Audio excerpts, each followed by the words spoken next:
أسعد الله صباحكم بكل خير.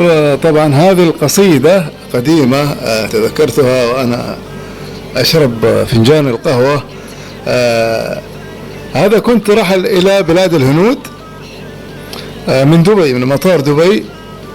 فلما تراءت لي موج الخليج العربي جاتني هذه القصيدة، وكانت الريح جنوبية طبعا.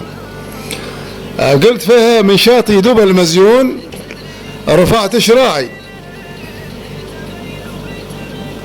يوم شفت ريح الجنوب هبت وابدت لي مطالعها، شديت حبل الصارية بكل صراعي، أدندن للسفر نغمة تطرب مسامعها، الأرض الهند راحل أسعى مع الساعي، أسامر النجم إلاح وأمشي في شوارعها، بومبي مقصدي